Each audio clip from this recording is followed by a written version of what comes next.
एक मंत्री बोलता है तो लगता है पूरी सरकार बोलती है। सरकार के मंत्री कल जिस प्रकार भ्रष्टाचार के आरोपों में अपनी सरकार को घेरे में डाला, और ये बात सरकार का मंत्री जब कहता है कि हमारी सरकार कमीशन खोरों की सरकार है, भ्रष्टाचारियों की सरकार है, तो सरकार किस ईमानदारी से काम कर रही है, बातें स्वतः ही प्रकट हो जाती है। 15 दिन का अल्टीमेटम और उसके साथ ही आरपीएससी के पुनर्गठन की मांग। हम लोगों ने भी ये बात कही थी कि अब जांच होनी चाहिए। बाबूलाल कटारा एक नहीं, पूरा तालाब गंदा है। जुडिशियल कमीशन बनाकर सरकार ये जांच करे कि अब तक जो उन्होंने भर्ती की है आरपीएससी और राज्य कर्मचारी चयन आयोग के माध्यम से, उसमें प्रतिभाओं को कहां कहां नुकसान पहुंचाने का काम किया है। सरकार महंगाई राहत कैंप उस समय लगा रही है जब सरकार आचार संहिता की गिरफ्त से 4.5 महीने दूर है। ये सरकार के कैंप, बड़ा दुर्भाग्य है कि पहली बार सरकार के खजाने से छपे हुए विज्ञापनों में, बड़े बड़े होल्डिंग्स में कांग्रेस के प्रदेश अध्यक्ष की तस्वीर छपती है, बिल सरकार के खजाने से उठता है। पहली बार महंगाई राहत कैंप राजस्थान सरकार के लोगों के साथ लगाए जाते हैं, पर सरकार के केंद्रीय संगठन के प्रभारी और सह प्रभारी वहाँ मुख्य अतिथि के तौर पर जाते हैं। हर कैंप का एक नोडल अधिकारी जिला कांग्रेस कमेटी के अध्यक्ष द्वारा नामजद किया जाता है। और दौसा में तो हदों को पार करके जब इस प्रकार के कैंपों में मोदी बचाओ देश बचाओ के नारे लिख दिए गए, ये संघवाद को भी कमज़ोर करने का बाद है और सरकारी धन का दुरुपयोग भी है। और जिन आधार पर कैंप लगाया गया, ये बजटीय घोषणा थी। बजटीय घोषणा के अंदर स्वतः ही 1 अप्रैल को वो इन्फोर्स हो जानी चाहिए, परंतु सरकार को चूंकि कुछ करना नहीं है। अब ये सारे कैंप जो प्रारंभ हुए हैं, सरकार 24 अप्रैल से 30 जून तक कैंप चला रही है, यानी घोषणा के 90 दिन बाद इन कैंपों के समाप्ति के बाद क्रियान्वयन की बात होगी। एक और जहां भारत सरकार डायरेक्ट बेनिफिट ट्रांसफ़र के माध्यम से सीधा किसान सम्मान निधि और तमाम प्रकार के जो गरीब कल्याण के कामों की राशि भेज रही है, वहाँ सरकार का ये काम। अब आप ही बताएं कि सरकार वो सामाजिक सुरक्षा पेंशन जो पहले 500 थी, 750 हुई, पहले से चयनित लोग रजिस्ट्रेशन करवाएं। चिरंजीवी योजना में जो पहले 5 लाख का कवर था, जो 10 लाख हुआ, 10 लाख से 25 लाख, जो पहले से रजिस्ट्रेशन का रजिस्ट्रेशन हो। निःशुल्क बिजली योजना 50 यूनिट में पहले से इन्होंने चयनित कर रखा था, सारा डाटा जिनके पास है उसको 100 यूनिट करने का काम की बात कर रही है। और इसी प्रकार शहरी ग्रामीण रोजगार योजना। अब सरकार आज की तारीख में सबसे बड़ा संकट राजस्थान में बिजली कटौती का है। औद्योगिक क्षेत्रों में सप्ताह में 1 दिन उद्योग बंद करने का परिपत्र सरकार ने जारी कर दिया, और घोषित हो रहा है, घोषित जहाँ कटौती चल रही है वहाँ सरकार ने 50 यूनिट से 100 यूनिट तक मुफ्त बिजली के लिए मुख्यमंत्री गारंटी कार्ड जारी करने का काम सरकार कर रही है। जहाँ वहीं जो फ्यूल चार्ज है, जो भारतीय जनता पार्टी के पूरे कालखंड में औसत उसका निकाला जाए तो 18 पैसे प्रति यूनिट था, आज 60 पैसे को पार कर रहा है। अभी जो बिल उपभोक्ताओं के हाथ में आए हैं, ये वो बिल हैं जो अक्टूबर की तिमाही में पिछले साल जो फ्यूल चार्ज था 52 पैसे, उनसे लग कर आए हैं। और उन बिलों को जब देखते हैं तो जो बिल मैं ये निवेदन करना चाहता हूँ कि 2018 के अंदर तमाम सेस और सबके साथ में आम घरेलू उपभोक्ता को 5 रुपये 55 पैसे प्रति यूनिट में बिजली मिलती थी, जो आज 11 रुपये 90 पैसे प्रति यूनिट में आम उपभोक्ता को, घरेलू उपभोक्ता को बिजली मिल रही है। और इसके साथ ही 7 पैसे अडानी साहब ने इंडोनेशिया में कोयला खरीदा, उन कोयलों के अंतर का भी प्रति यूनिट दे रहे हैं। यानी अब जो बिल आपके हाथ में है वो बिल फ्यूल चार्ज और अडानी टैक्स के नाम पर 59 पैसे प्रति यूनिट की बढ़ोतरी का बिल है। और इसके साथ साथ शहरी सेस 15 पैसे प्रति यूनिट, विद्युत शुल्क 40 पैसे प्रति यूनिट और जल संरक्षण 10 पैसे प्रति यूनिट। आज जितनी राहत सरकार दे रही है 50 यूनिट और 100 यूनिट में, उससे 2 गुणों से ज़्यादा, 2 गुने से लेकर 6 गुना तक ये फ्यूल चार्ज के नाम से दूसरे रास्ते से वसूल कर रही है। राजस्थान के अंदर जो थर्मल पावर प्रोजेक्ट चल रहे हैं हमारे, उन थर्मल पावर प्रोजेक्ट में कुल 8,597 मेगावाट बिजली उत्पादित होती है, पर औसतन पूरे साल का जब हम औसत निकालते हैं तो किसी न किसी कारण से 5 से लेकर 7 थर्मल पावर बंद रखे जाते हैं रख रखाव के नाम पर, मेंटेनेंस के नाम पर। और उसका नतीजा ये निकलता है कि 3500 से 4000 मेगावाट से ज़्यादा बिजली कभी मिलती नहीं। खुद के थर्मल पावर हाउस जिनमें उत्पादित बिजली 3 रुपये 57 पैसे प्रति यूनिट से लेकर 4 रुपये 20 पैसे प्रति यूनिट तक आती है, उसको बंद करके महंगी बिजली खरीद कर, बिजली जो 12 रुपये से लेकर 17 रुपये तक इन्होंने खरीदी, संस्थागत भ्रष्टाचार का एक तांडव कर रही है सरकार। इसके साथ ही ये जो हमारे यहाँ सर्वाधिक हम कहते हैं कि हमारे सोलर एनर्जी में राजस्थान चैंपियन है। 17,143 मेगावाट के संयंत्र लगे हैं, पर इन संयंत्र में 23% बिजली का उपभोग तो राजस्थान में मिलता है, बाकी हमारे ही ट्रांसमिशन लाइन से ये दूसरे राज्यों में जा रही है। आज इसी प्रकार जो विंड एनर्जी है 5,000 के लगभग, इसके अंदर भी हम मुश्किल से 32% का उपयोग कर रहे हैं। और पहले रूफ टॉप सोलर को जो सब्सिडी मिलती थी 3 रुपये 14 पैसे, उसको भी उन्होंने कम कर दिया।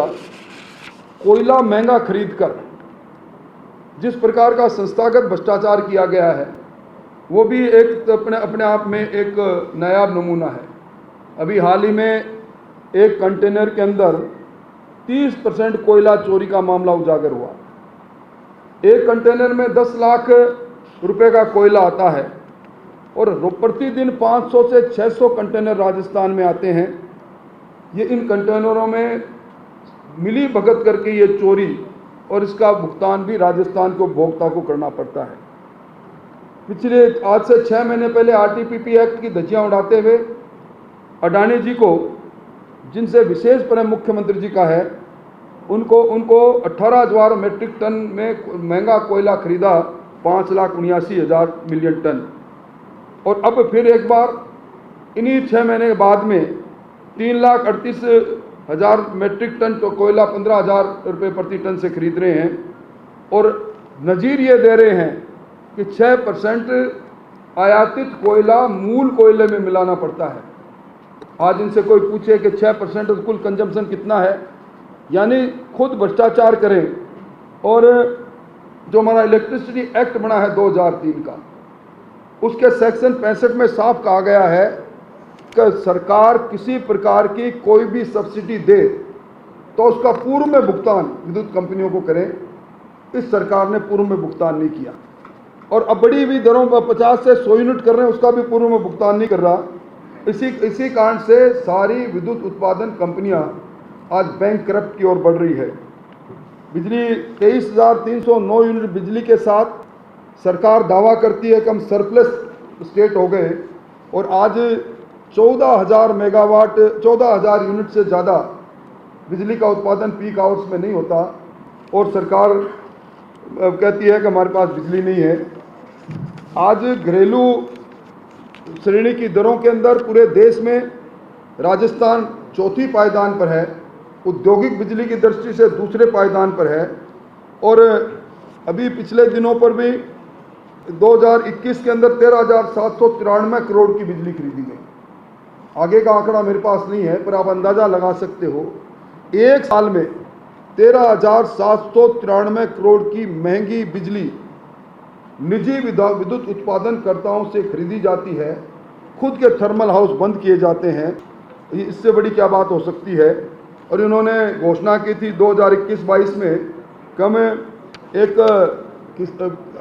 किसानों के लिए एग्रीकाम, यानी अलग से किसानों के लिए बिजली उत्पादन कंपनी बनाएंगे। और इस बार कहा कि हम अलग से एक आईटी कंपनी, विद्युत कंपनी बनाएंगे। दोनों आज दूर की कौड़ी साबित हो गए और सरकार ने वादा किया था 2020-21 में वादा किया था कि हम 1 अप्रैल 2022 से राजस्थान के सारे ब्लॉकों में किसानों को दिन में बिजली दे देंगे। 2 ब्लॉक में किसानों को दिन में बिजली देने का वादा करने वाली ये सरकार आज किसान को मुश्किल से 4 घंटे 5 घंटे बिजली मिल रही है। ये बिजली की कटौती उस वक्त है जब किसान को सबसे कम बिजली की आवश्यकता है। मौसम भी ऐसा नहीं, कई बार बरसात भी हो रही है, उसके बाद भी सरकार की हालत है। और इन्होंने जो किसानों को विद्युत कनेक्शन देने का वादा किया था, फरवरी 2022 तक के सारे पेंडिंग कनेक्शन देने के बाद की, और उसके लिए टंकी प्रोजेक्ट लेकर आए। और टंकी प्रोजेक्ट में 2300 करोड़ का प्रोजेक्ट 3900 करोड़ में गया। 6 बार इन्होंने टेंडर को आगे, टेलर मेड टेंडर को इनकी चहेती कंपनियां इसको आगे बढ़ाने का काम किया।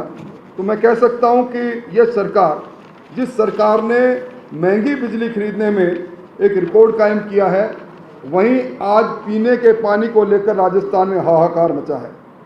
11,440 गाँव में पिछली बार इन दिनों में टैंकर चले थे, जिनका एक का पेमेंट भी नहीं हुआ। इस बार इसलिए कोई भी टैंकर वितरण करने वाले लोग आगे नहीं आए और आज हालत बहुत ख़राब है। और इसी तरह कुल मिला के मैं कह सकता हूं कि बिजली पानी को लेकर सरकार की बड़ी हालत ख़राब है। अभी आज आपने देखा होगा, सरकार ने नए ज़िलों में 15 औषधि लगाए, 19 ज़िलों की घोषणा बजट में की।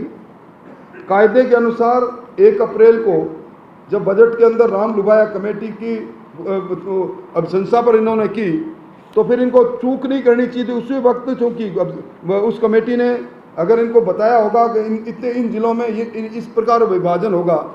लैंड रेवेन्यू एक्ट जो बना है 1956 का, उसके सेक्शन 16 के अंदर इनको अधिकार है कि ये जिले सर्जित कर सकते हैं।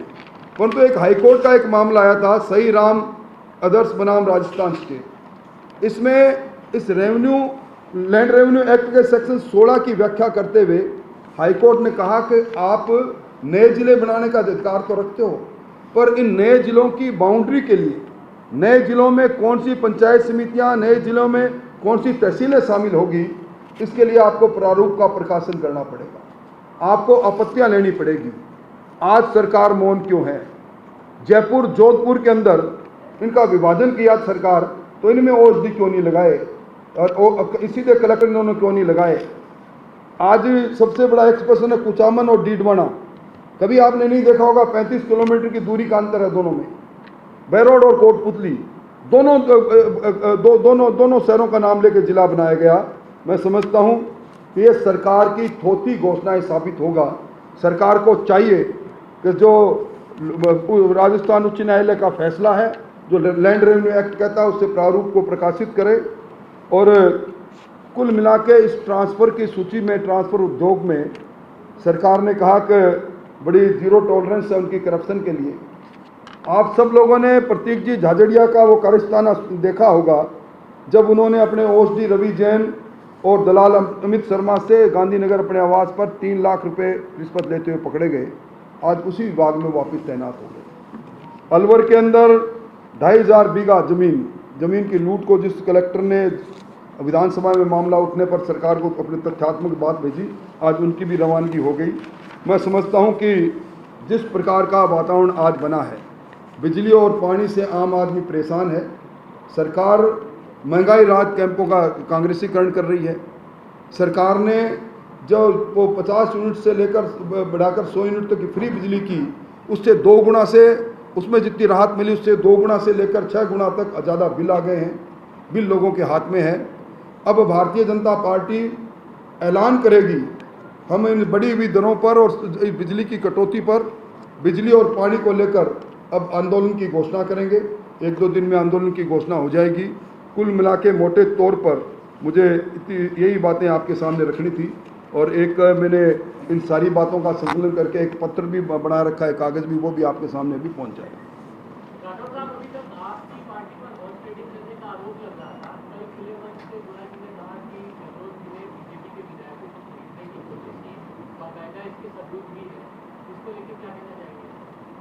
देखिए, सरकार जब अपने खुद के बोझ से सरकार को अपने ही ललकार रहे हैं, अगर मुख्यमंत्री जी के पास इस प्रकार की कोई जानकारी है और अगर किसी मंत्री महोदय के पास इस प्रकार के कोई तथ्य है तो हमने तो कभी उनको नहीं रोका।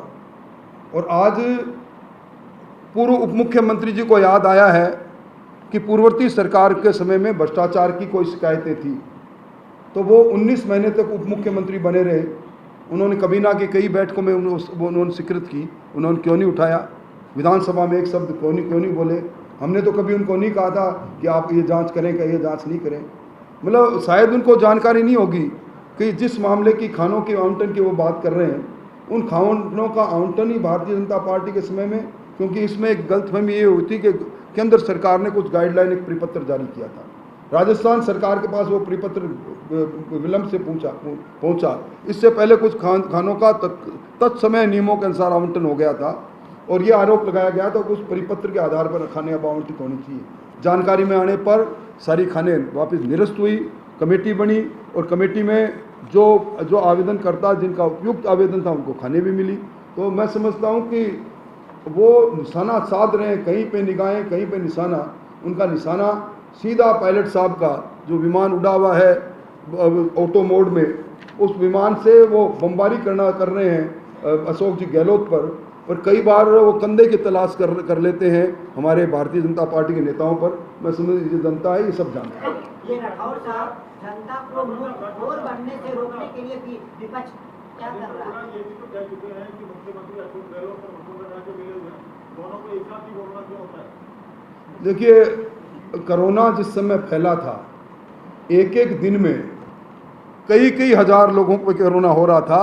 इससे इस प्रकार के संयोग को इस प्रकार के जोड़कर हास्यास्पद बात करने से कोई अर्थ नहीं है। ये राठौर साहब, मेरा सवाल ये है कि राजस्थान की जनता को मुंहखोर बनाया जा रहा है, तो विपक्ष मुंहखोर बनने से रोकने के लिए कौन सा कदम उठा रहा है? जो कदम हमें उठाने चाहिए हम लगातार उठा रहे हैं और आपसे अलग से राय मशवरा करके कोई इस प्रकार के कदम होंगे तो उसके लिए अपने अलग से चर्चा कर लेंगे। कर्नाटक में बीजेपी की जिस तरह से हार हुई, वहाँ पर एक प्रयोग किया गया था, नए चेहरों को आगे लाया गया।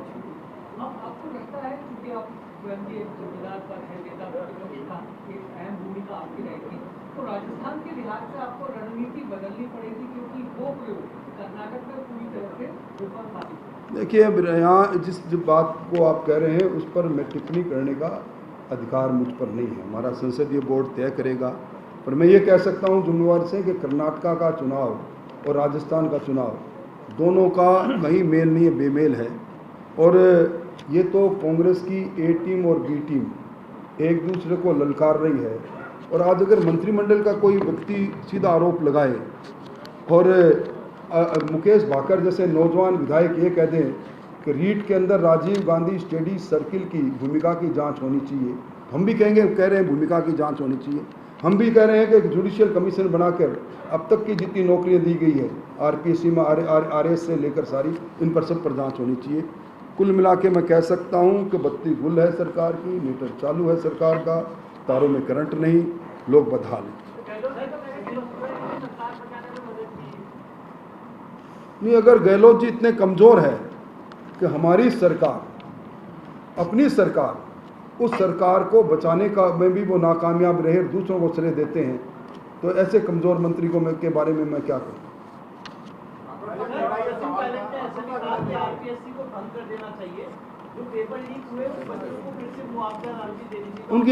उनकी दोनों मांगों पर मैं समझता हूँ कि कोई राजनीतिक पर्दे की बात नहीं। निश्चित तौर पर आरपीएससी में बाबूलाल कटारिया की गिरफ्तारी के बाद आरपीएससी को भंग भी कर देना चाहिए और सारे मामलों की जुडिशियल कमीशन से इंक्वायरी भी करवानी चाहिए। और जो लोग पेपर रद्द होने के कारण से कन्हैयालाल पारीक जैसे नौजवान को आत्महत्या करनी पड़ी, इस पूरे मामले के अंदर सरकार को उन नौजवानों को निश्चित तौर पर मुआवजा देना चाहिए। तो बिल जारी करें।